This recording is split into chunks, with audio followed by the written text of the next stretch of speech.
Hello everybody, welcome to World Monologue Games Global Finals. You are watching the youth event. My name is Pete Malicki and I am the creator of World Monologue Games. I'd like to give you a little bit of an overview about the event before I hand over to our incredibly talented and excited young performers tonight.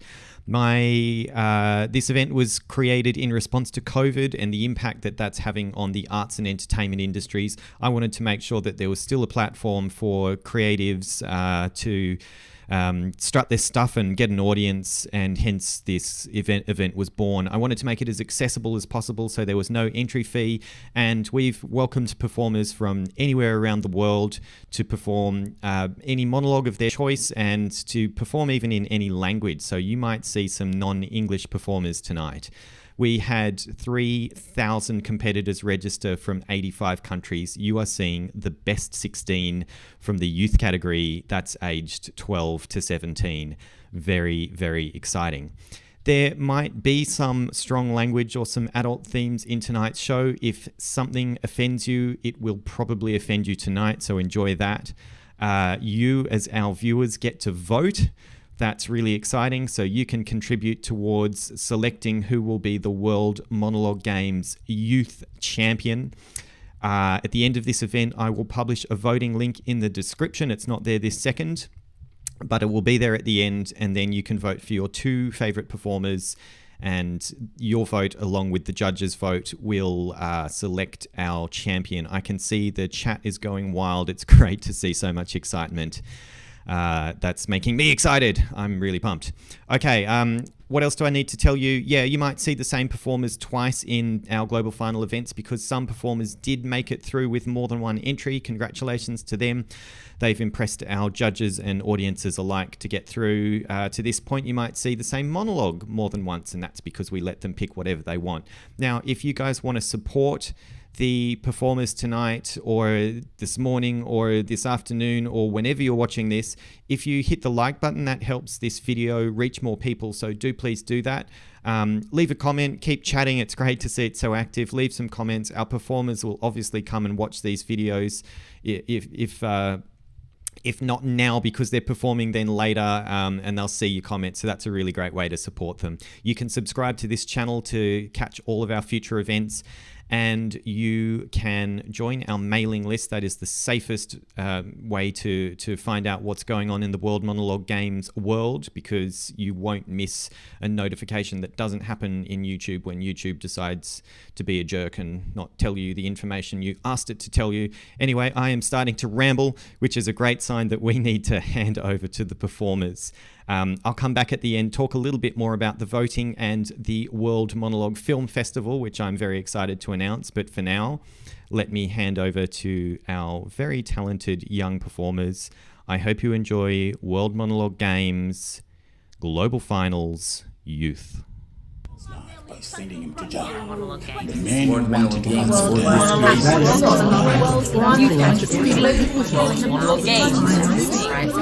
pretty excited to be representing Australia at the World Monologue Games in October. World Monologue Games.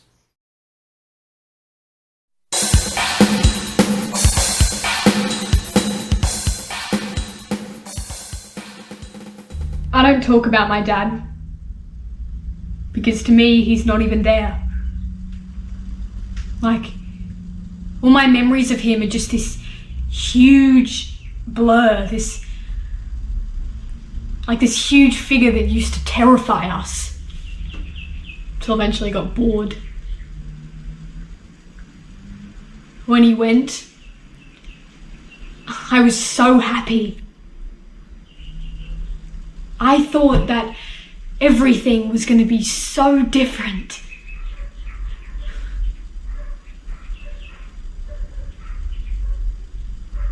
But it wasn't.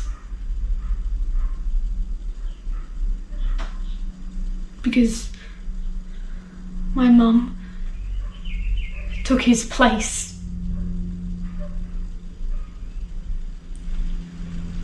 And I took hers.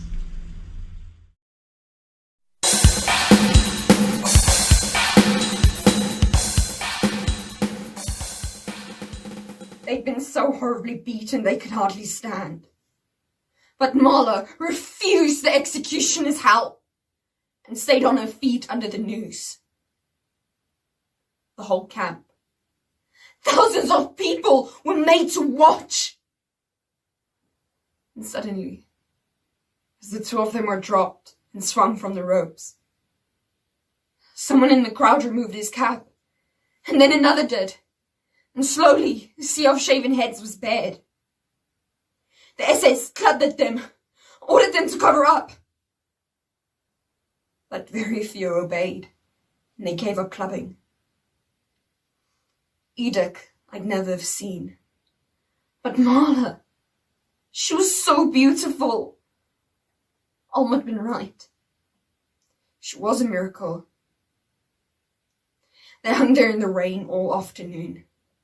Even in the dark, they let them hang there to show their contempt for all of us. For life, I suppose, but nevertheless. The next day we played for the insane. Dr. Mengele's experiment. The Blue de Nobe. If you could even call it that, the way we played it. With that stupid Olga waving arms in front of us. But they brought out the Bechstein piano. And I did my best. Dun, dun, dun, dun, dun, dun, dun, dun, dun. The audience, Mengele had been keeping for such an occasion. Some began to dance. There was this enormous shed, a large space. They clung to each other like monkeys in their amazement. A few, I think, must have died right there from the incongruity. Because as we played, they were one by one being carefully wheeled out to the gas chamber. Some of them still waving their arms to the music.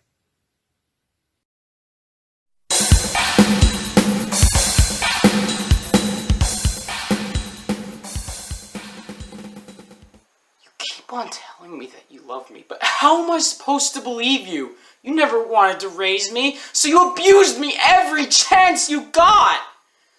Until finally, you left me to be raised by someone else. It's bad enough I don't know who my father is. You even lied about that! And then you just leave me? And never visit me? It wasn't as if you had no help or support as a single parent. Grandma gave me and you everything, but you rejected her help every step of the way. So it's just her and me now. And I know, when she says she loves me, it's real. But you know, I should be thanking you for what you did. Yeah. Because I know, when I have children of my own, I'm going to cherish them. I will never abuse them. I sure as hell won't be like you!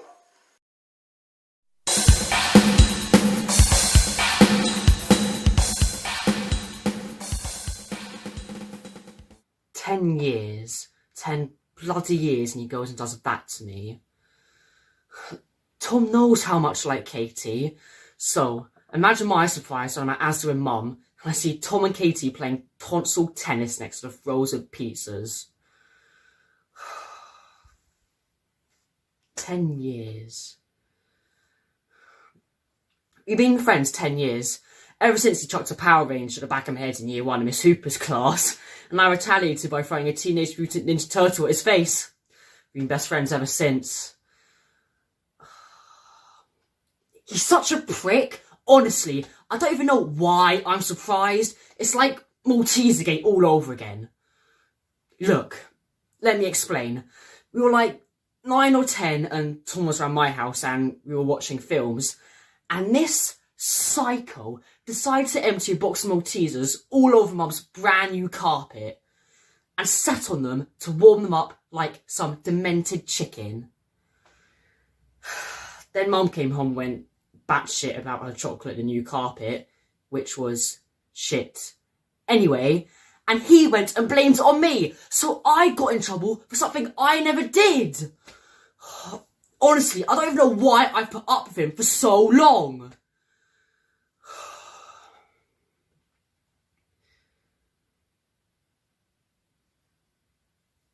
Actually, I do know why. Because when it matters, you know, when it truly matters, he's there for me. He was there when I broke my leg and when Grandma died. He was there when my dad left. He's a good friend, my best friend, and no girl can ever change that. He's the Red Ranger to my Leonardo. He has been for 10 years and will be for many more.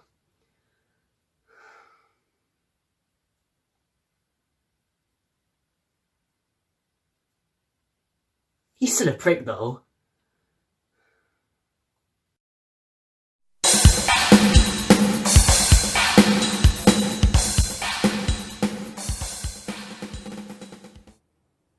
You break my heart, you men. Afraid? Of course you have fears. We all have fears. Because no one has ever made it this far before. You know there's not a part of me without a scar or bone broken by sword. I've shared every hardship with all of you. I should have sent you veterans home sooner. And I will. The first of you shall be every man who has served 7 years.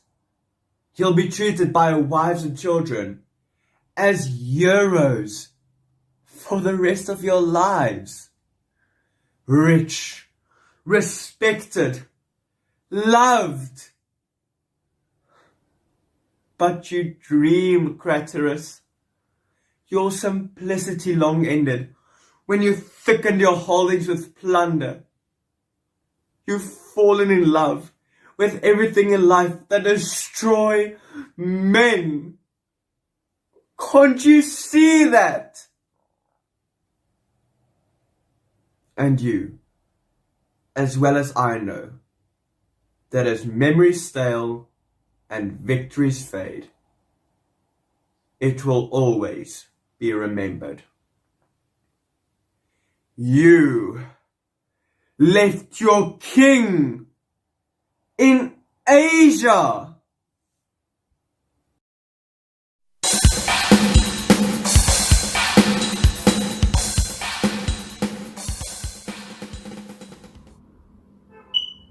Okay then, that's what I'll do. I'll tell you a story. Can you hear them? All those people who live in fear of you and your judgment. All those people whose ancestors devoted themselves, sacrificed themselves to you. Can you hear them singing? Oh, you like to think you're a god. But you're not a god. No, no, no. You are just a parasite, eaten out of jealousy and envy and longing for the lives of others. You feed on them, on their memories of love and loss and birth and death and joy and sorrow. So, come on then. Take mine. Take my memories. I hope you've got a big appetite, because I've lived a long life and I have seen a few things. I walked away from the last great time war. I marked the passing of the Time Lords. I watched the birth of the universe and I watched as time ran out, moment by moment, until nothing remained. No time, no space, just me. I walked in universes where the laws of physics were devised by the mind of a madman, and I watched universes freeze and creations burn. I have seen things you wouldn't believe. I have lost things you will never understand. And I know things, secrets that can never be told, knowledge that can never be spoken, knowledge that will make Parasite gods blaze. So come on then, take it all, baby, have it, you have it all.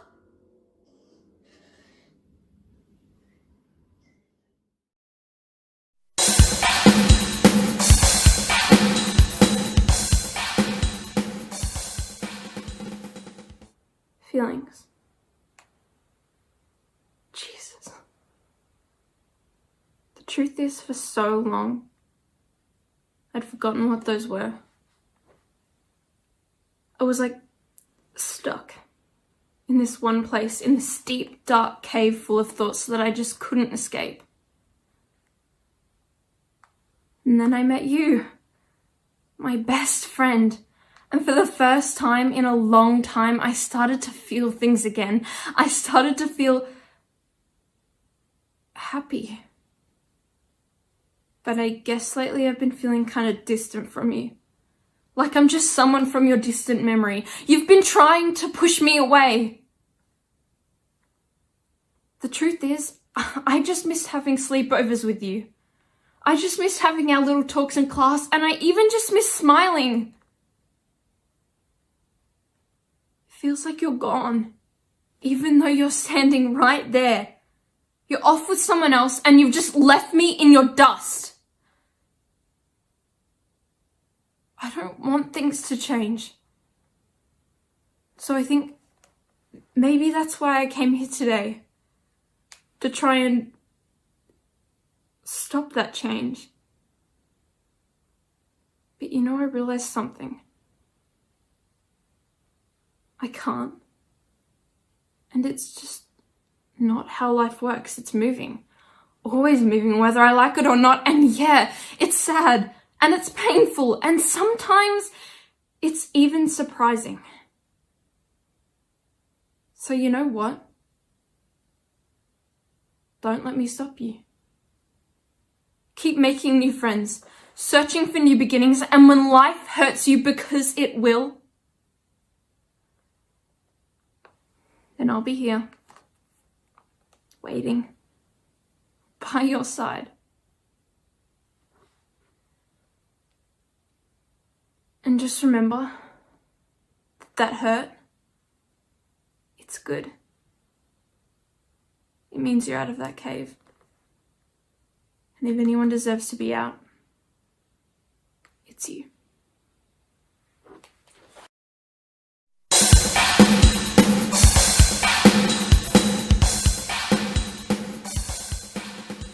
Someone to tell me what to wear in the morning. I want someone to tell me what to wear every morning.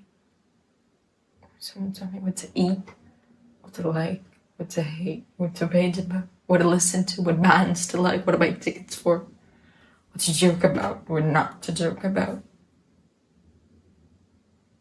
I want someone to tell me who to vote for, who to love, and I can tell them. I just think I want somebody to tell me how to live my life, Father, because so far I think I've been getting it wrong. And I know that's why people want people like you in their life, because you just tell them what to do, you just tell them how to do it, and what they'll get out at the end of it. And even though I don't believe your bullshit, and I know that scientifically nothing that I do makes a difference in the end anyway, I'm so scared. Why am I still scared? So just tell me what to do, Father. Just fucking tell me what to do.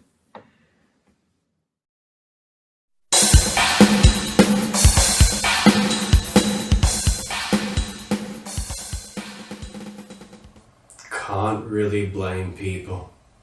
It's almost every year. Better yet, it is every year that we slog from place to place. And for no one else but him.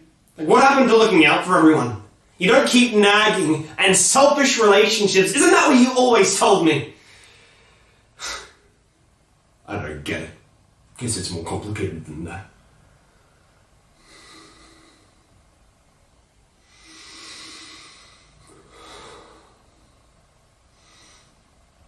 I really liked the old cottage in Queensland. I remember the grass. These clusters of short, fat shrubs that tickled your toes. Serene trees, whispering with the merest hint of a breeze, wrapped around the house and sheltered the endless field of orange gold pineapples that stretched towards the horizon. Grandpa always joked that we'd go and steal one at midnight. Nothing would stop us. That was really home. I'll always appreciate those 5 years. Of course, nothing lasts. Dad's job was stable for a while, until he got a new position at work. How it all came about escapes me. Now we've become some loony Australian family on a road trip. Except for us, this holiday's poorly planned.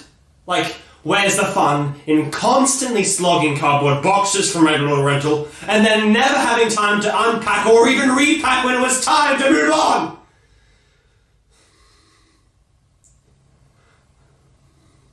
So we started keeping less. No more pets, no more useless stuff. No one smiled anymore, not even Mum. We've lost ourselves, left ourselves behind somewhere along the way.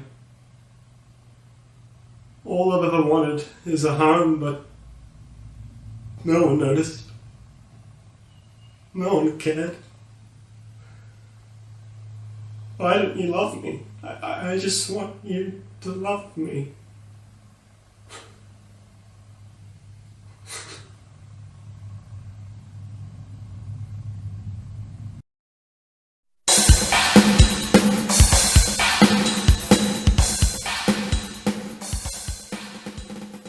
I'm not trying to be difficult, Dad.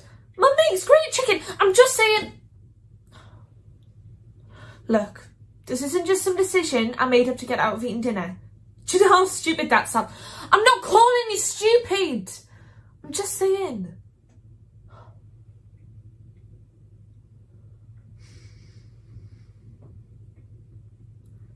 Okay, did you know that Americans eat 8 billion chickens a year?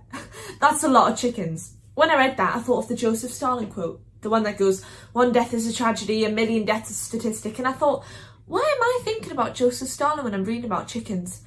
And I realise that it's because we're causing a genocide. But not even a genocide, because we're not trying to wipe them out, we're breeding them. So they can lead miserable, hormone-injected lives inside of filthy cages and never see the sun. Then we slaughter them and eat them. Or even just let them go to waste. There's no way that that is the moral thing to do.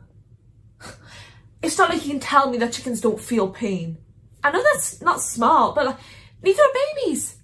That's kind of not the point, right? They don't think much, but they can still feel pain, and it hurts when you chop off their stupid heads. And like, if we were killing kittens, then everybody would be freaking out, but we're not. Even though kitten would probably taste just as good as a stupid chicken.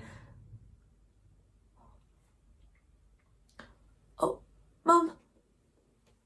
No, I'm sorry, Mum. Oh, don't cry. Your chicken doesn't taste like kittens. Look, I'm just trying to give you some perspective.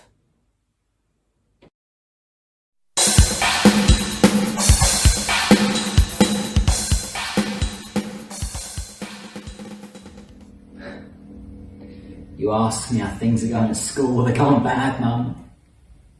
Don't have friends. My teachers are all bored and barely try. The older kids picking me like every day some nasty prick whose daddy doesn't love him, throws rocks or food or insults or whatever at me. I'm disappointed every time I wake up with either a runny nose or a tummy ache because I can't stay home sick and stare at the ceiling all day. You know the worst thing? I can't even pretend like I'm going to bet than any of these losers. You know those stories where a downtrodden kid turns into a doctor or superstar lawyer and shows everyone who didn't believe in them what's what? Well, Mum, I have a C average. I'm not even smart enough to rise with the turds I'm floating next to. I'm not saying this because I want your help or pity. I'm saying this because I want you to know that I really don't have a lot to be happy about. I know you and Dad aren't doing so well either. I know it. It's in your eyes, Mum. You're not looking at us over dinner. You're staring at a fantasy. I know you're not happy, Mum, but I need you in my life. Maybe you don't feel like you do much for the family because of the way Dad treats you, but you are, Mum, you are. Without you, I didn't want to think about it. You're the only thing that's good in my life. Please stay.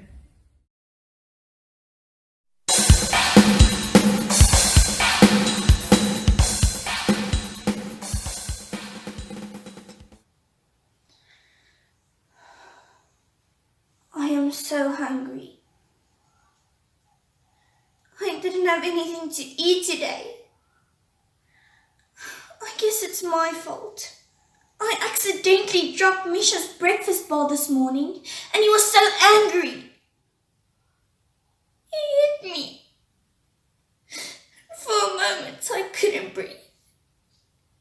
I tried to say I'm sorry, but he wouldn't listen. He just took my bowl and said, "You're too little and stupid for food anyway." I tried to think of happy things so I wouldn't mind so much. But I am so hungry. I've been here at the orphanage ever so long, and I know it's better than living out on the streets, but I hate it here.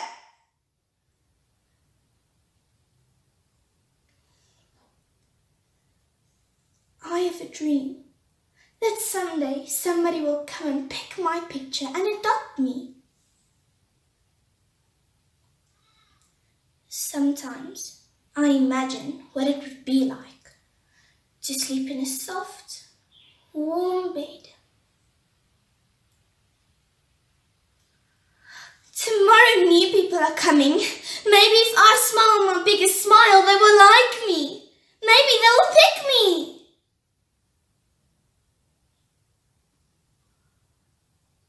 I know it's silly to keep hoping, but I can't help it. Maybe my dreams will finally come true. Maybe.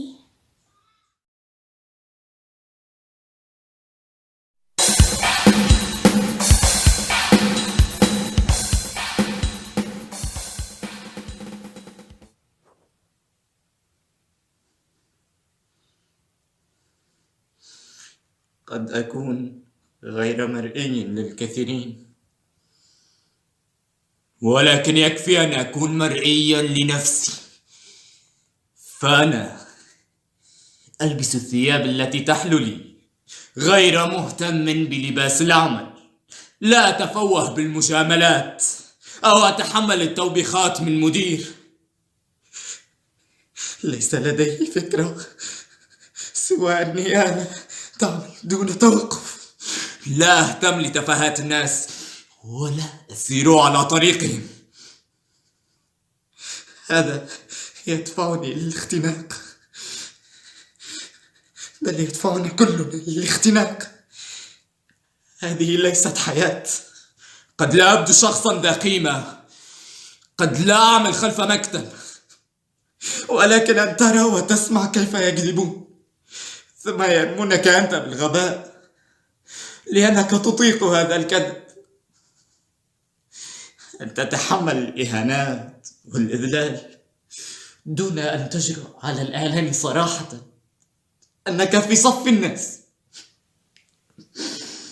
بل تكذب أنت نفسك وتبتسم.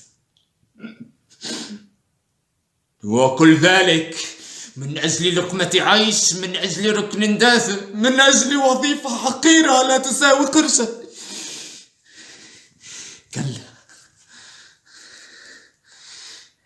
حياك هذا لم تعد محتمل.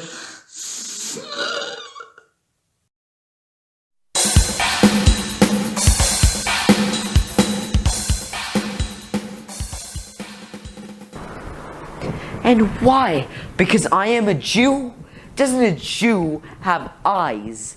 Doesn't a Jew have hands, organs, a human shape, 5 senses, feelings, passions? Doesn't a Jew eat the same food, get hurt with the same weapons, get sick with the same diseases, warm up in the summer and cool off in the winter, just like a Christian? If you prick us with a pin, don't we bleed? If you tickle us, don't we laugh? And if you poison us, don't we die? And if you treat us badly, won't we try to get revenge? If a Jew offends a Christian, what is the Christian's kind and gentle reaction? Revenge. I'll treat you as badly as you Christians taught me.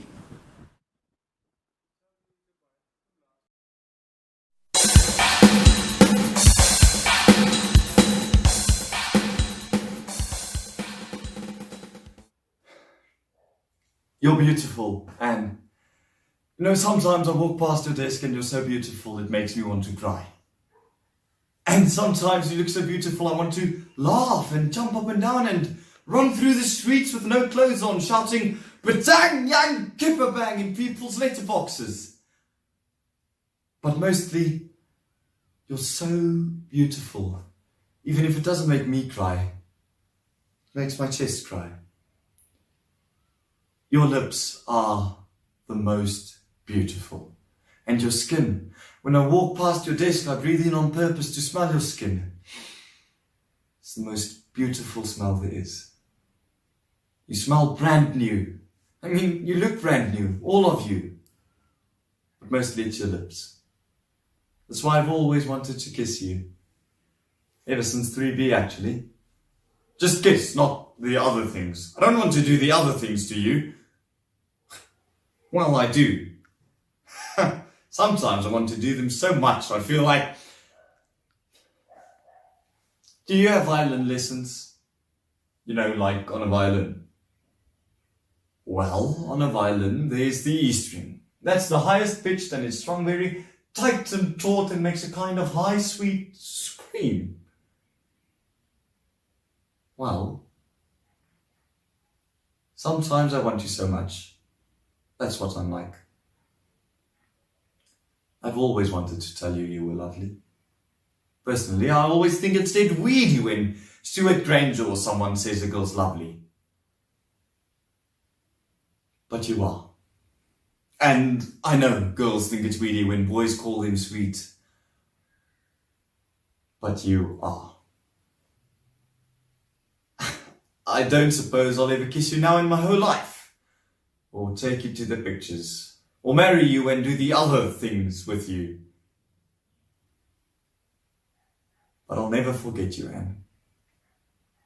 And the way you made me feel. Even when I'm 51 or something.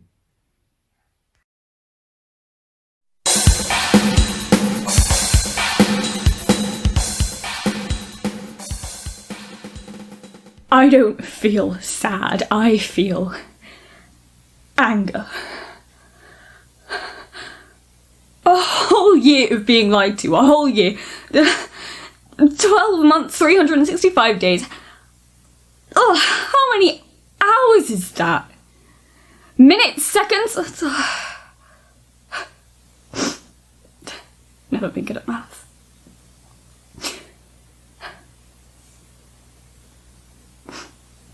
I feel like I've been set back a year, like when you go the wrong direction and path and you have to backtrack to where it all went wrong.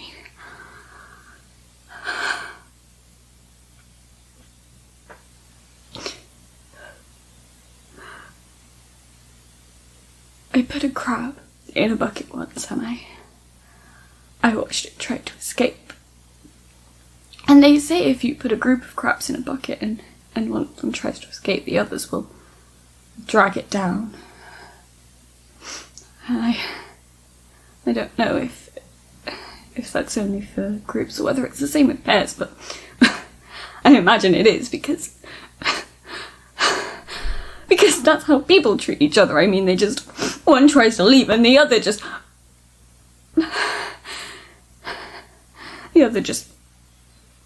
clings on, hoping the other cares about them enough not to just abandon them.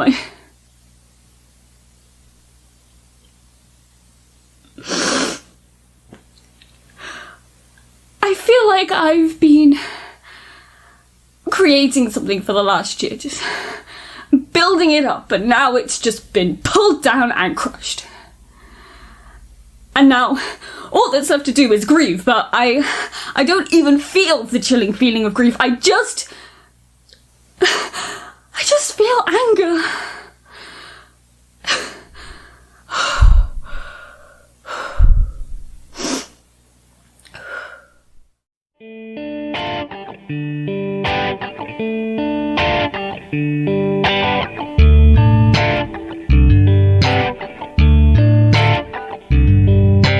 Hey babe, tell me what you wanna be. Float your mind and listen to the beat. Rocking to the levels, you're so fortunate free. Looking up in her eyes than me. Wow, that was amazing. I've been very well behaved during World Monologue Games, but I can't help but say I'm so fucking proud of those guys. So you young performers were amazing. That, like, I'm a little bit emotional right now. That was just incredible. Before I get soft on you, I am going to publish the voting link. I'm sure you're all dying to support these awesome young performers. So I'm just hitting the save button, and that should have put the link to the voting form in the description of this video. So you have 48 hours from the end of this show to vote for your favorite performers, and we will be announcing the winners. We will be announcing the World Monologue Games Youth Champion this coming Wednesday at 7:30 p.m. Australian Eastern Daylight Time, which is different to Australian Eastern Standard Time, if you didn't know that. I didn't, but now I do. But anyway, so let me just tell you quickly about World Monologue Film Festival and our final show tomorrow before I sign off. So we, in our down season, we're going to be running a film festival. So while you're waiting for the next event, if this has inspired you to sign up, I hope it has. That'd be great. We'd love to see you perform next year. There's even an amateur category if you're a beginner. Do it. It's exciting. But the film festival will be underway pretty soon. So I've officially launched submissions, or registrations rather, but we haven't announced any of the finer details. But the way it's going to work is this, that you need to make a film that is in one continuous shot. So you can't have any cutting or multiple cameras or anything. There has to be camera movement, so it can't just be a camera on a tripod. There can only be one performer, so you cannot have anyone else on screen, including a second silent role or any off-screen voices. And it needs to be between 1 and 2.5 minutes long. That's the film festival. Tomorrow we have the World Monologue Games main professional category finals at, I believe, 9 p.m. Australian Eastern Daylight Time or Sydney time. It's going to be an amazing event too. I don't know how they're going to stack up against our youth performers, but there's some amazing performers coming tomorrow too. So I hope you'll join me for that. Do please hit the like button, subscribe to this channel, or leave a comment, and our actors will love to see those. It's been an absolute blast tonight. Once again, I'm so proud of all you, those young performers. You guys were absolutely amazing tonight. Congratulations, and I'll see you soon. Ciao.